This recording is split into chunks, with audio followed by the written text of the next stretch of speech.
Add-in troops, boots fit, mail getting through. Anybody who's followed my community page, my community tab on YouTube, will have known that I bought a vintage Vango tent. I say vintage, I think it's about 15 to 20 year old. I don't know anything about it from the internet because I've searched. It is a Vango Tornado 150. And it's got everything with it as far as I know. I haven't put it up yet. I want to use it on the next camp, and obviously I'm not just going to go blind and camp with a tent that I've not put up before. So I'm going to stick this up and we'll see what it's like. It could be mouldy on the inside, it could be missing bits. I mean, it's got the poles. Hopefully the poles aren't damaged, not checked, but that's why I'm doing this today. And I thought I'd take you guys along for the ride. Right, top tip first though. I've got my Northern Iron Patrol day sack there. I've taken the poles out of this because this is quite a, even though it's a 150, which I'm assuming it's one man and a bit, it's quite a bulky package. So you can squeeze it up really small if you take the poles out, and then I'll just slot the poles in the side of my day sack. So what I'm going to do is I'm going to get this up and we'll see what it's like. And if it's decent, we might even get a brew on. Right, so the poles are here. The pegs should be inside it. I have checked. I don't know when this was last used. To be honest, I don't think the seller even checked it. There are the pegs, there's plenty of them, and there's a mixture as well. So I'm assuming some have been added maybe. I think it's even got the old tent repair kit in it as well that Vango used to include with their tents. As I said, I think, oh, there it is. There's the Vango repair kit. As I say, this tent is about 15, 20 years old at least, as far as I know, from the time when they named their tents things like Tornado, Tempest, Typhoon. So we've got a spare ferrule. We've got guy rope. What else we got in here? Can't remember what used to come in these. Yeah, guy rope accessories and stuff like that. I don't know if there's a patch in there as well. There might be, so you can patch your tent up. But yeah, pretty sure the Banshee and the Talas, the other two Vango tents I've got, never had that, so that's a bonus. I mean, I'm assuming this is kind of a mountainy style tent, meant to be in mountains and open moorland, so it might be a 4 season, could be a 3.5, who knows. Right, it is dirty by the looks of it. So, and apparently it's an outer pitch first, but I'm hoping whoever had this last left the inner connected, which is it looks like that's what they've done.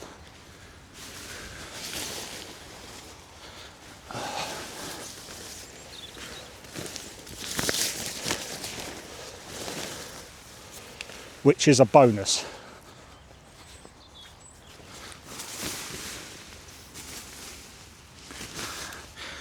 Yep, looks like we've got the inner connected. That's excellent. And they're really good, strong connections as well. Right, this is 2 poles in a cross, and I think it's 1 over the front.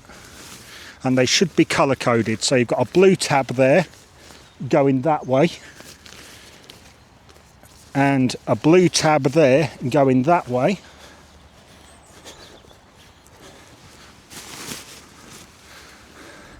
And you've also got, is it pink or purple? I'm colourblind, not sure. Tab going that way. So let's get the poles out and see what state they're in.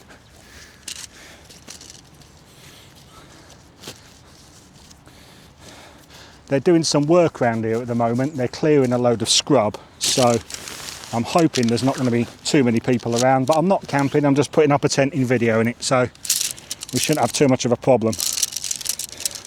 Right, so we've got blue poles. These are aluminium as well by the looks of it, which I'm really happy about because I do like aluminium poles, just like the Banshee. Right, that looks all.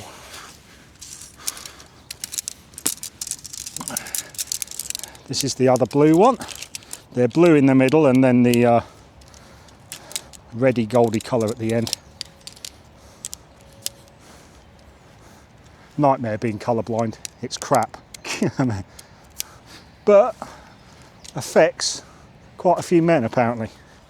and mainly men, although obviously a few women are colourblind as well. I'm red-green colourblind, which seems a bit extreme, but it's not like I can't tell the difference between traffic lights. It's certain shades. Right, this one is got an angle on it, which is good, and it's the same arrangement as the Banshee. If you can have a look at these little lugs here that stick in, which is really, really good. I love this design from Vango, and that's bent. So that's the front one.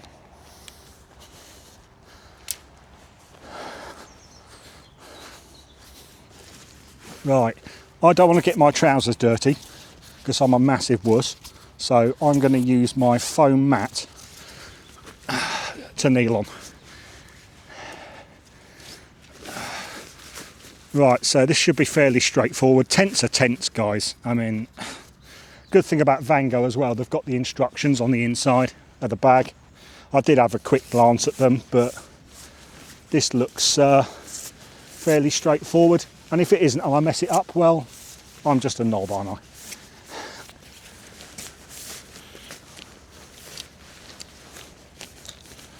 Right, that's come to a halt there, so we'll just go along and give it a little bit of a nudge.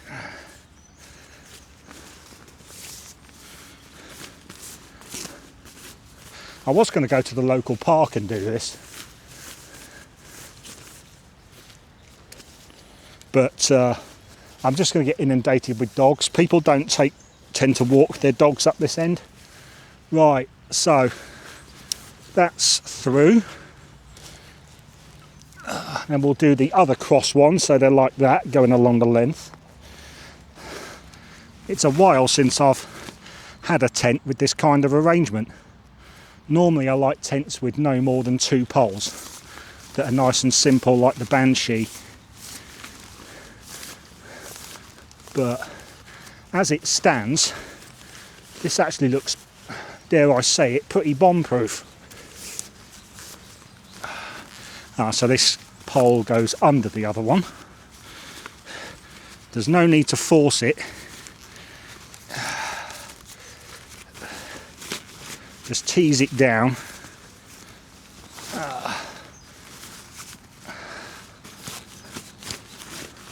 I think what I'm probably going to do, I was going to speed this video up, but seeing as this is the first time I'm putting this up, I might just do it in real time. Just so you can see from a complete first look. Oh, that's come apart there, but that's okay, no problem. Yeah, it has been a while since I put up a tent with this configuration. So we've got the cross sections.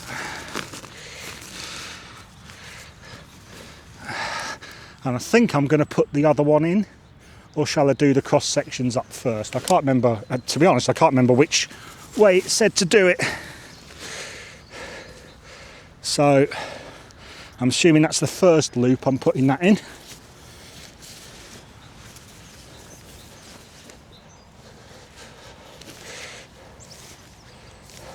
Just push it in and it's to a bow.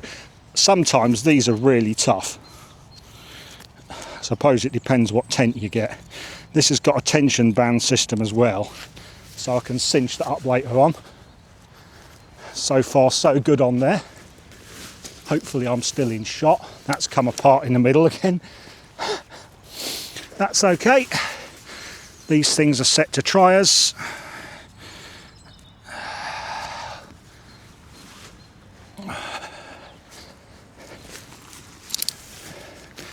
Right, so we'll locate this one in its lug. There's 2. Some of the shock cords just eked out of the end there, so we're going to push that back in. There's 2, we'll put it in the first one, because I'm assuming the second one is for a peg. Or if it's too tight, I can swap them. There's a lot of assumption here. But as I say, this is why we put up tents before we camp in them.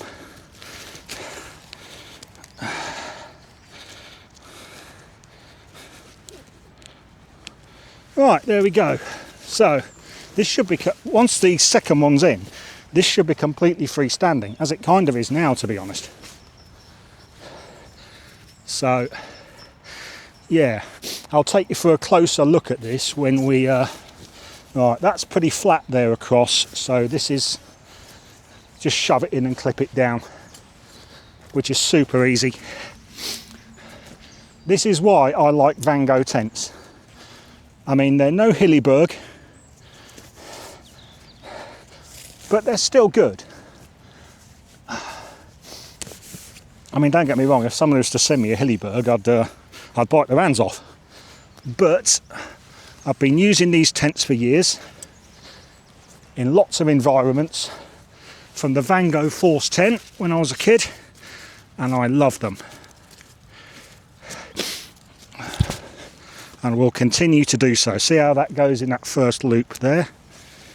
And then it's just the usual clip up, clip, clip, 2 clips on the other side.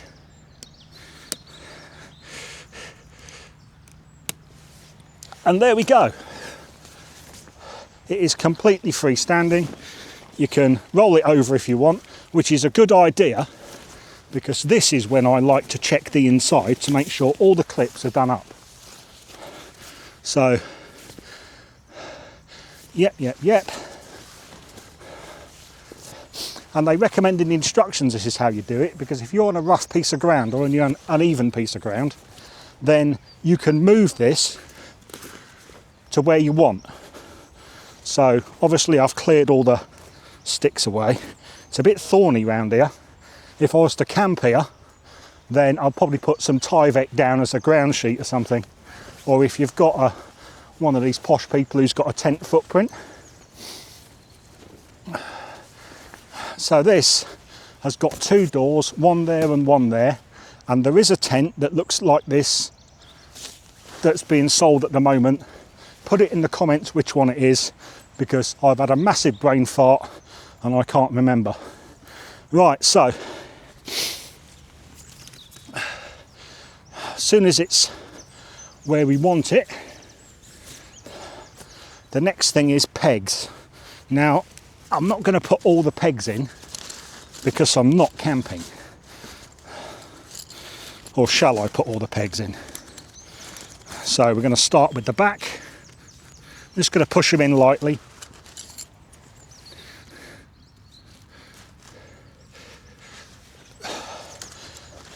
Then we're going to go to the front.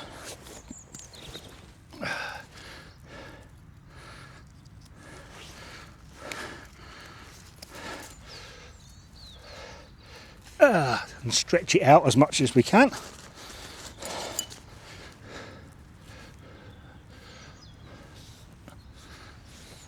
And then we're going to go to the intermediate pole, and we're just going to put a peg in there, and we're going to do the same round the other side, just to pull that outwards as far as it will go. Tension band system doing its job. Shall we show off and let's get the guy lines done. These have got the guy line adjusters on there as well. Put that in there. I always do opposites when I put up tents, it's just my thing. So we're going to do the front ones.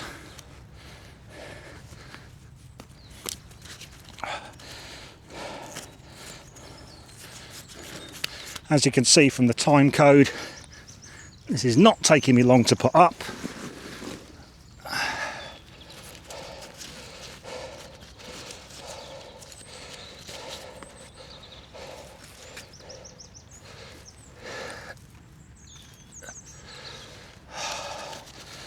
Then the intermediate guy line, that's going to go up as well. And we like to pull that out. In fact, I'm going to put the intermediate fly sheet peg in as well, just to pull that out so it looks better. Do the same on this side.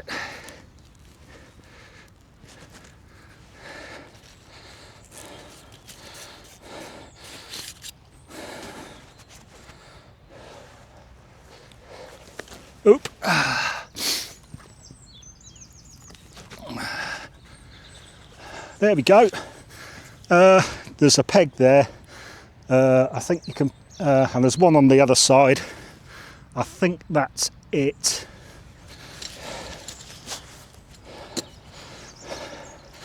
And if you want this gap here to not be a gap anymore, you can just pull on the ratchet strap. And obviously it's something you do to one side, do it to the other side as well. That's pretty low anyway.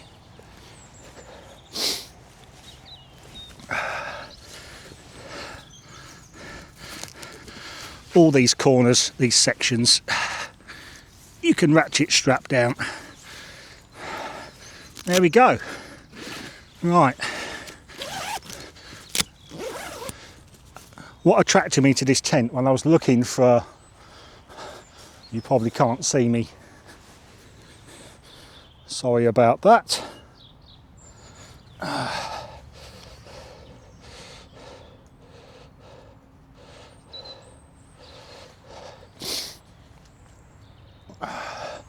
What attracted me to this tent when I was looking for an older, let's just get my stuff.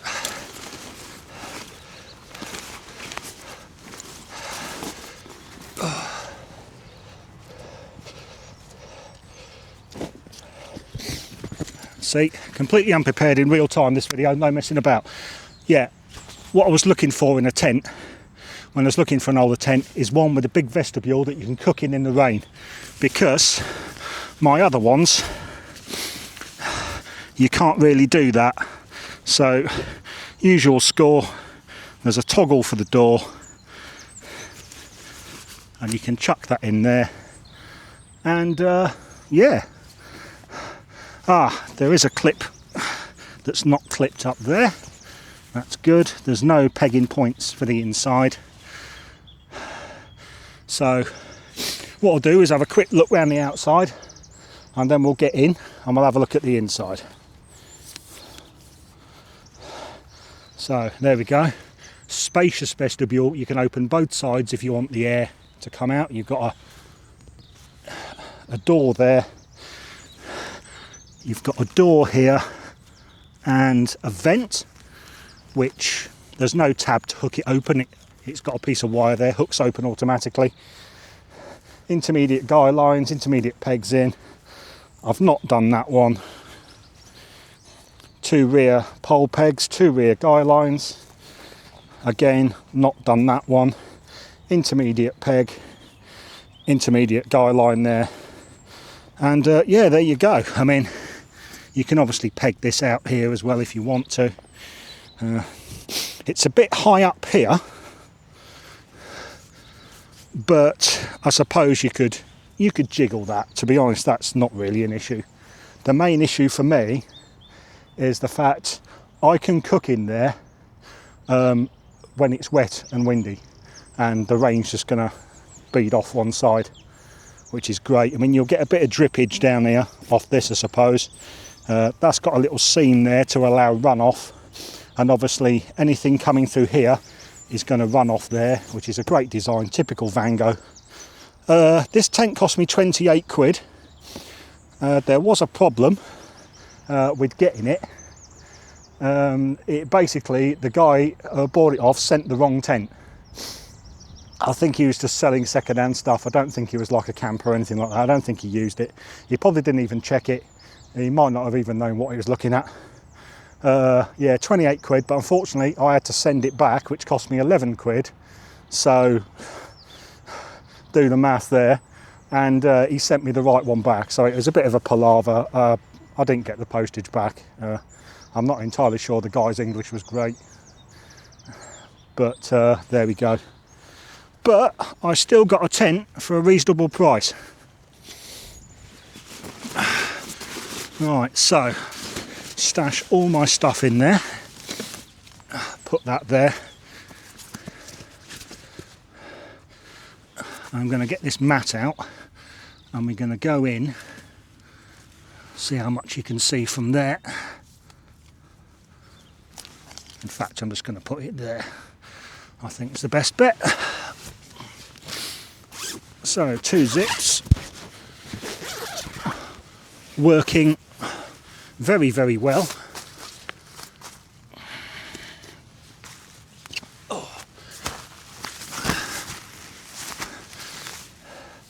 Yes, I'm going to put the mat in here because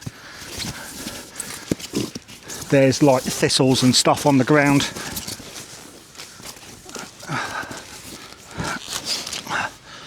Well, I'm saying I've got more headroom in here, more or less, than I have in the Vango Banshee, I'd say. Come in here, have a look.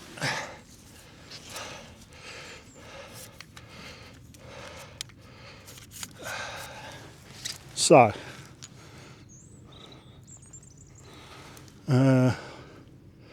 what's going on with this camera? Still working, good, good. Right, okay, so you've got a pocket there with the usual bump on it. Massive vestibule, pocket there. It's all spread out quite nicely. Look towards the back of the tent. There's plenty of room in here. I mean, I'm about 6 foot. If I stick my feet at the end and push them out a bit, my head is almost touching the door. But to be honest, I'm a side sleeper anyway, so that's not an issue. All the little tie-out points inside are all connected, and there's a lamp hook as well, which is brilliant. Right, I need to tripod you out again. I think I'm just going to do this whole thing in real time. Okay.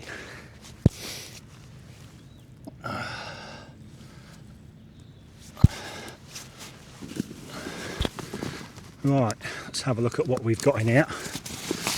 I think we're going to get a brew on. I tell you what, I fully expected this. Obviously you can tuck your door.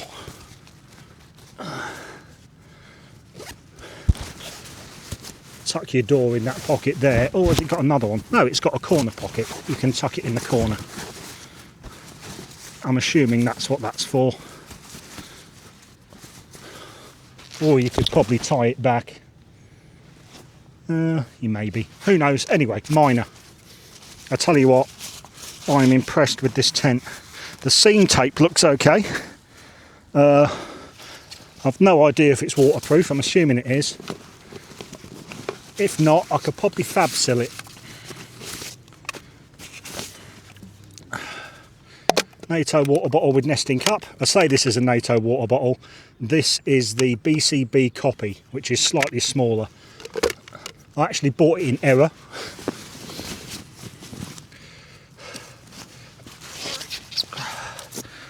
Don't want to lose my gloves. Yeah, I actually bought this in error. I clicked the long thing. I thought I was buying the NATO one, but I got the copy by mistake. I probably will get another NATO one, because I haven't actually got a NATO cup. I think I lost it years ago. My brew kit. Not my poo kit, my brew kit is easily accessible and stored on the inside there with my gas.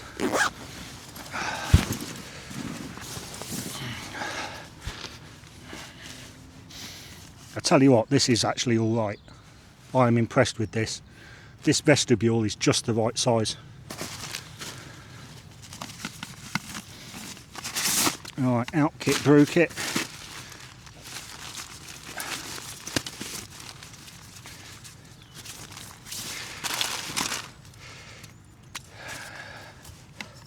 I wonder if I can sit down. Yeah, I can sit down here. Ooh. Sit down, stick my feet out the front. Sorry for all the heavy breathing. Crawling around in confined spaces. Not that it's massively confined. But if you're a larger individual, as I am, then you'll know the experience of crawling around in tents. Why can't I get that? I'll tell you what, I used to never have problems with doing these. There we go. All of a sudden, apparently I'm an absolute spanner. Really good design these, but sometimes they don't tend to clip on particularly securely. This is a larger canister, so it goes on the outer one. But stability wise, it's better than nothing, isn't it?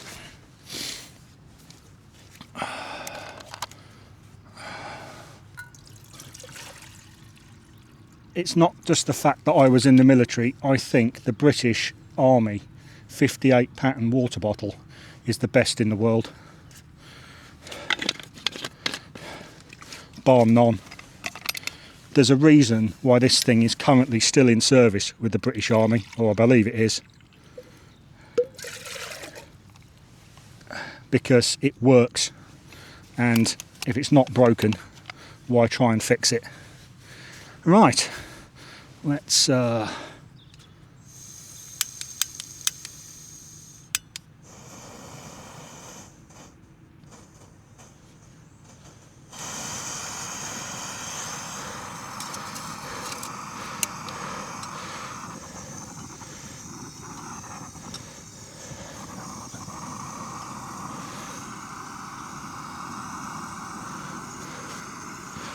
hopefully that's not going to fall over.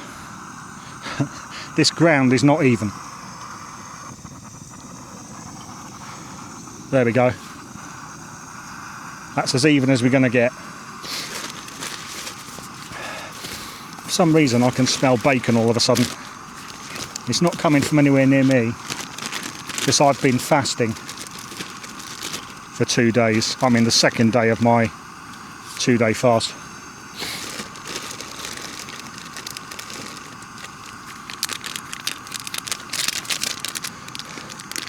But I can drink brews and water, because I did try water fasting, but to be honest, it is absolutely honking.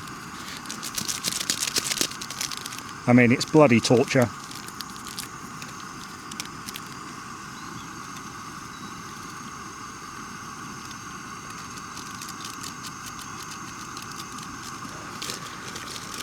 All the empty sachets go back in my brew kit pack, and when I get home after every camp, I take them out and restock them with full ones instead of empty ones to the exact amount, so I know I've always got enough brew kit.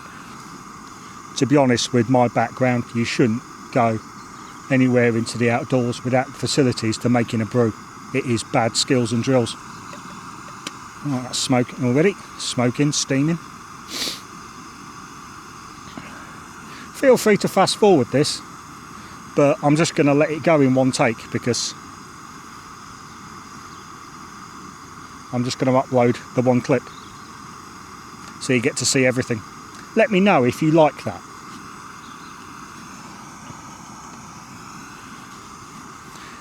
Equally, let me know if you're absolutely bored shitless and you play my videos to people that suffer from insomnia, that don't respond to strong medication. Think yourself lucky I don't do train videos or something. Mind you, I quite like trains. So. To be honest, I could actually pin this mic somewhere else. I could put it there and use it just as well. But the trouble is, I've got to remember not to forget it when I collapse the tent down. So the verdict then, I love this tent.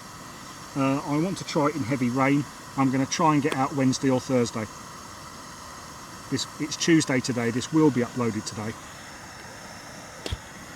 because I'm just going to drop the file into YouTube and set it going. So I apologise if it's if you don't like crisp, clean edits and stuff like that. To be honest, I want to showcase what I'm doing as originally as and as unfiltered as possible. Or as I said before, maybe I'm just lazy. You be the judge.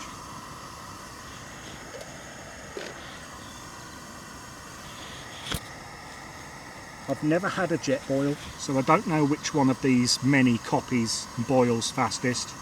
I've got the jet boil gas, seems to be doing all right.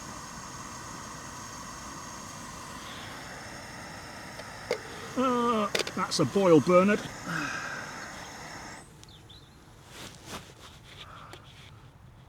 Again, I don't know how long that was. I was going to do a boil test video on this, but my last boil test video got 8 views. So I think that's a polite reminder for my audience that my boil test videos are shit and not to do anymore.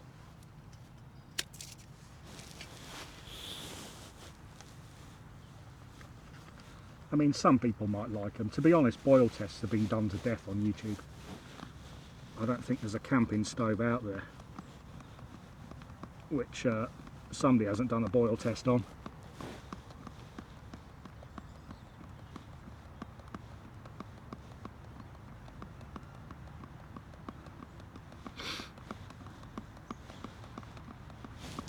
Surprised nobody's come up here yet. I know there's workmen around doing like forestry.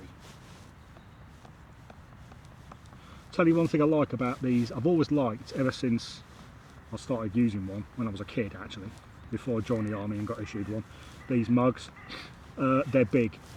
I need a big mug of tea, coffee or whatever I'm having. I don't need to mess about. That's why I never bought one of those like coffee makers, you know, them like Tassimo things that give you a thimble full of coffee. What the hell am I supposed to do with a thimble full of coffee like that? I know it's probably like espresso or whatever, but I don't care. I need a big brew. I'm a big guy. Right, there we go. That is a brew done. I'm going to put that there. And what we'll do is we'll wait for this to, I mean it's kind of cool already. We'll wait for this to cool down.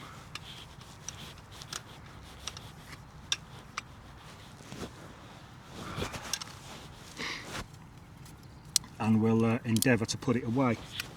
There's a little bit of water left in there. If I was in the field camping probably, that I'd let to cool a bit and then it'd go straight back in my water bottle.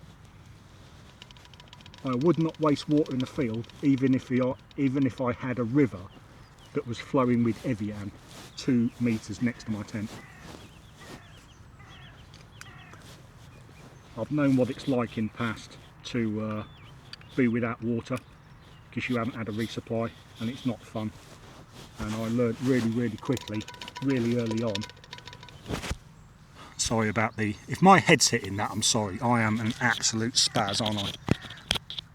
But in fact, let's stop being the knob and just put it back there.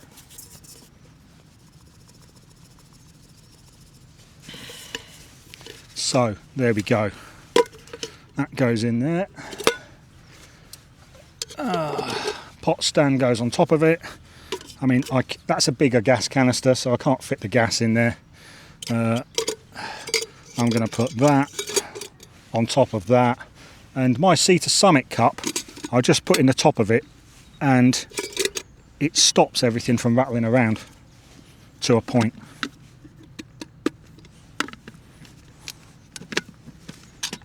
It's not too bad. It could be worse. We'll stow that back in the bag.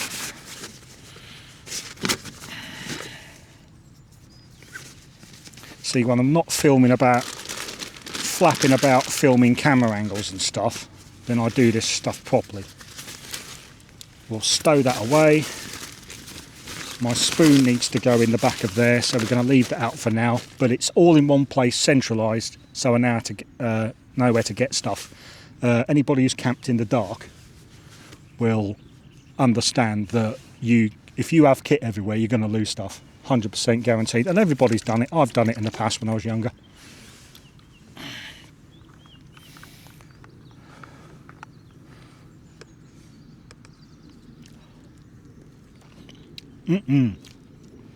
Yes, absolutely. And again, the spoon will get cleaned when I replenish what I've used out of my brew bag.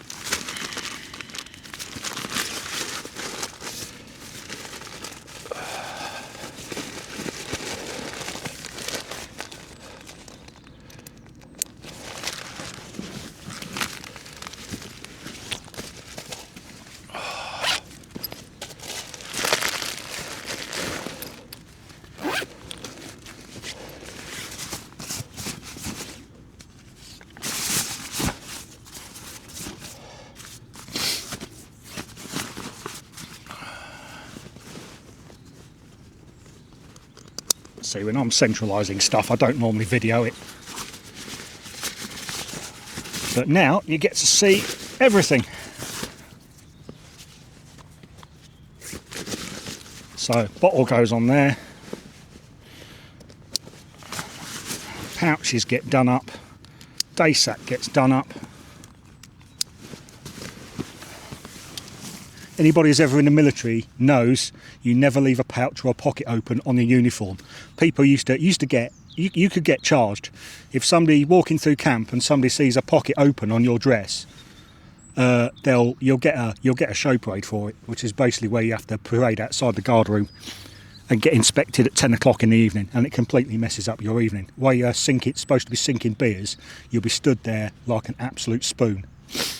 So yeah, don't get show parade. Pouches and pockets always done up. What was it they used to say? An open pocket in camp is like an open pouch in the field. If your ammo pouch is open, you could lose your ammunition. And 30 rounds of ammunition, if it's in my hands, is 30 dead enemy soldiers. So, because I'm a British rifleman and I don't miss. Okay.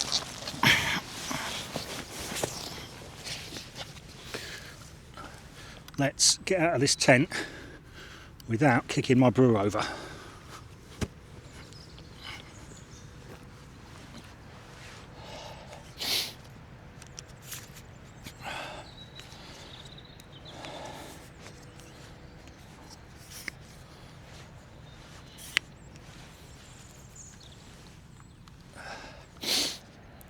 Well, here we go.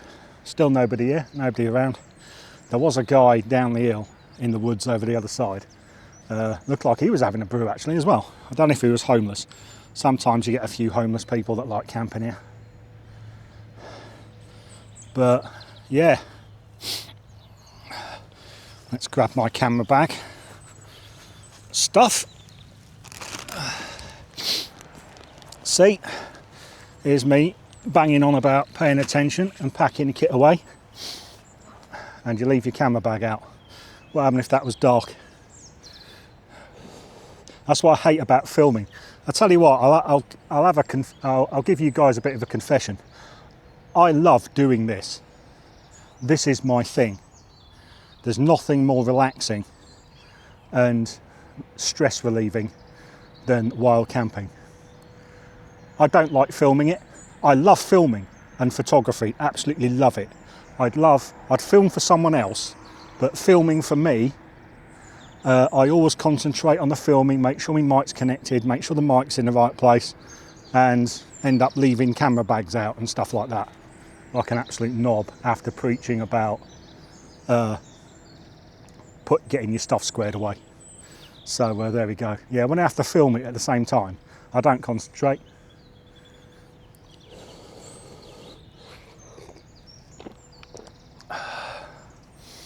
Yeah, look at all the thistles and that down here. So all that is under my ground sheet, and they will poke through your ground sheet, these things. So when I camp with this, I might put the Tyvek mat underneath it, just to give it that bit of extra protection. But yeah, Vango Tornado 150. I'm super happy with this. I reckon I could take this up a mountain or up the fells in the places like the Lake District, and I reckon that'll take a bit of a hammering. I'm surprised there's no guy lines on the poles there. Maybe they were, I don't know. But it doesn't look like it. I don't know. I mean, I could put guy lines there if I wanted to, don't get me wrong. But to be honest, I reckon that's okay. Let me know in the comments what Vango tent currently on sale looks like that with quite a large vestibule. I don't even know what weight this is because I haven't weighed it. It doesn't say on the front. It says 3,000. I'm assuming that's hydrostatic head. I think the Vango Banshee's 5, isn't it? Powerflex T6 alloy poles. It's absolutely clean inside. The bottom of the ground sheet, the bit that connects with the ground, is a bit dirty.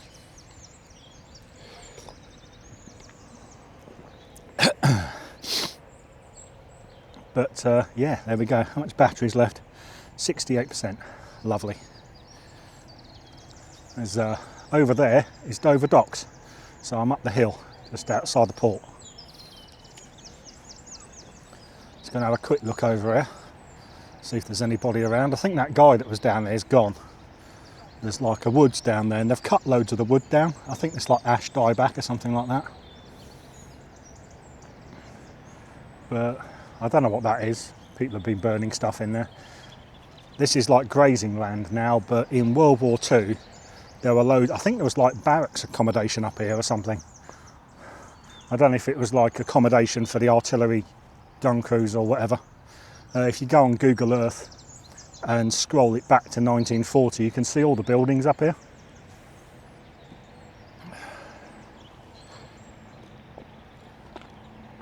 Right, I'm going to stop this here, and when I get my stuff packed away and I take this tent down, I'll film taking the tent down, because this is already 42 minutes long.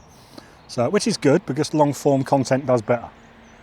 Even though my last camping video bombed, only 108 viewers I think, which is a bit sad, but never mind. Right, I will bring you back when I have my brew and take this tent down. Right, part 2, getting the tent down. Awesome. Right. So then, pegs first. I'm going to start with the guy lines. It doesn't matter. The only way it matters about taking pegs out is when, if you're like on a windy mountainside, then you would do well to leave your last 2 pegs at the back or the front, whichever you want, in, because when you take them all out, your tent might blow away and you will look a proper chimp. All your outdoor credibility will disappear. You'll lose your tent. You'll look a massive spanner if you're videoing it. Your wife will leave you. Your dog will up sticks and go and live with somebody else because he's too embarrassed.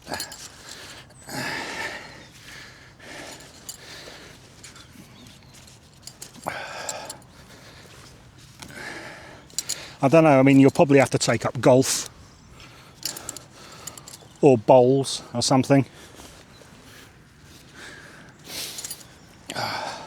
or some other sport where you wear silly trousers. Right, tent pegs out, pegs to one side, poles next. What I could do is try and cinch these up somehow, tie them up. I mean, if I do tie them up, 9 times out of 10 I struggle to get them untied or not, so I can just wrap them and do a loose knot just to keep them from flapping around.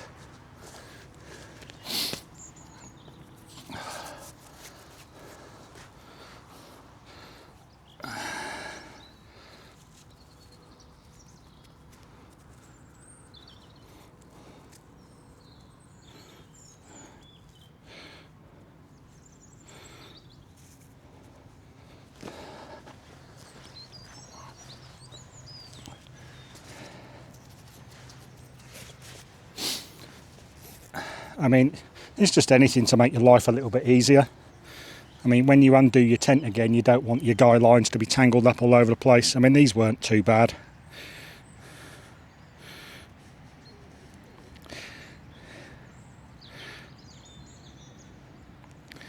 Oh, these intermediate ones are short, so it's a little bit trickier.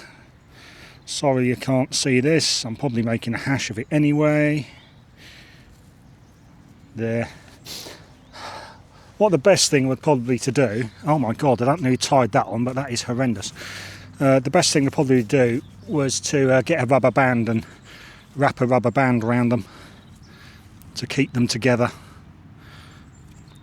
or like a little Velcro tab or something. I've seen it done loads of ways.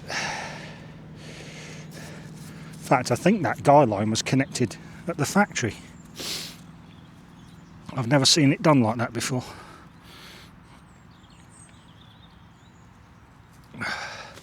Okay, poles. Basically the reverse of what you did to pitch it. Be careful with these plastic clips. They are not bomb-proof. Especially this tent is, we think, about 15 to 20 years old. I can't find any YouTube videos on it, not good ones anyway, that give me any information.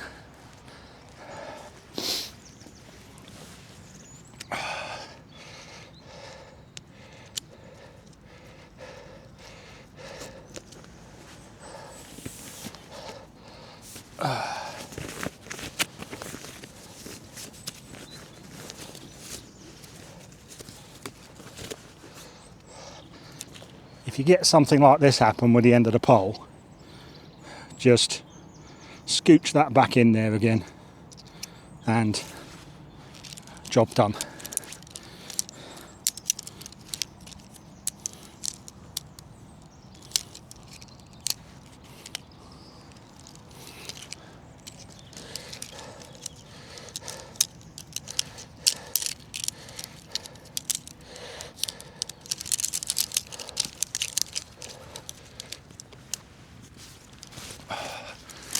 I'm going to put the poles back in the pole bag all together. Two ends undone. Again, if it was windy, this end would be pegged down.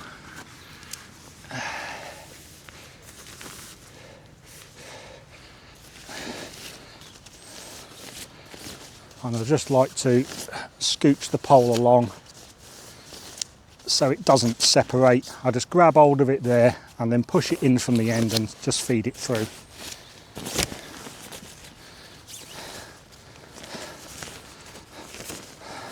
And if you don't pay attention, something like that happens. Well, that's okay. That's just a shock cord come out the end. I wish they'd attach those, but that's the way you renew the shock cord. So I suppose they've done it for ease of repair.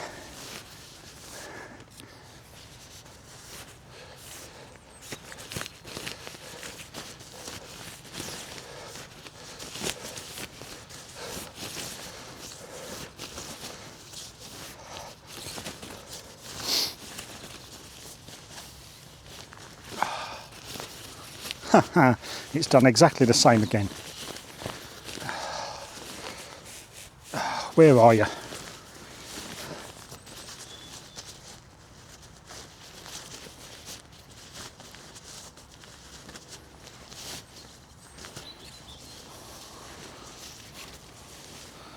Oh my god, has this shock cord gone all the way along? If it does that, there's only one thing you can do really. It caught in the middle, which is fine. Just push it back the other way. See, this is an educational video. Watch me do little things wrong so you don't have to. Well, I say wrong, it's just one of those things. There we go. It's come out that side.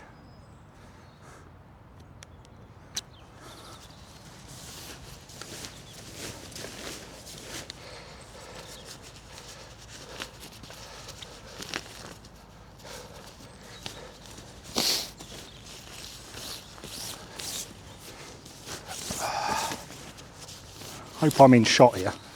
See what I mean about filming stuff? I hate it. Right.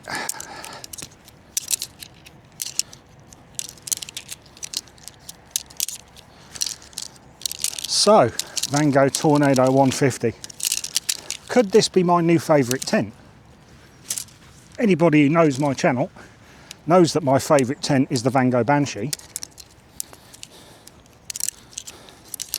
which you rarely see on other YouTube channels, especially the more popular ones. A lot of people, when they progress, they buy their Hillybergs and their Nor tents and all that caper, and they forget about the humble Banshee. But it is a good tent. Is this one better? I don't know, let me know. Right, there is no toggle on this. So until I get a toggle, if I decide to get a toggle, I'm just going to put a figure of 8 in the end of it. And you can tell it's a figure of 8 because it looks like one. If it doesn't, it's not a figure of 8.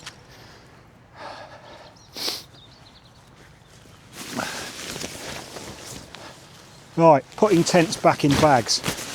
Everybody loves it, don't they? I'm probably going to air this out when I get home. I could roll this up, but then again, I want to see how it'll stuff just back in the bag, because to be honest, if I got to move quickly to get out of somewhere in a hurry, if I'm asked to move on or there's a potential danger, then I don't really be want to messing about folding my tent up.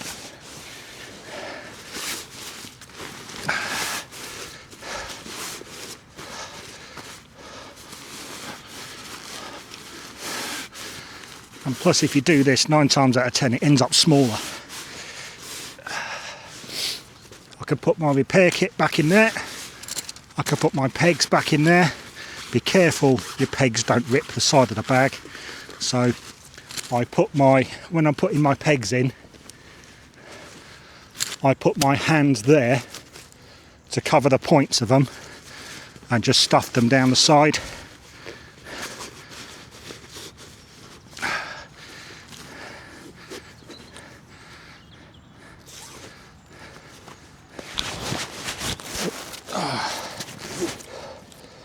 These compression straps here don't do a massive amount.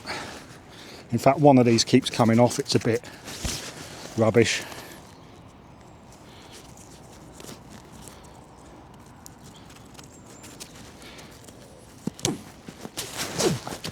But as you can see, if it's not got the poles in the bag, you can squash it right down.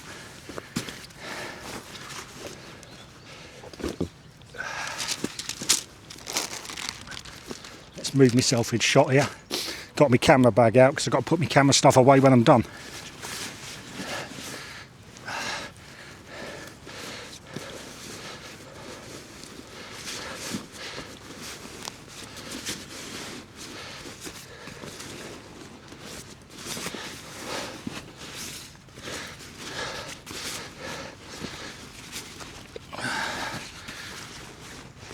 Squash that in the bag. Poles go down the side.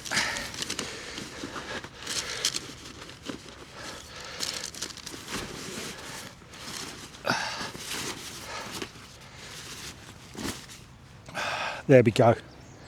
Right.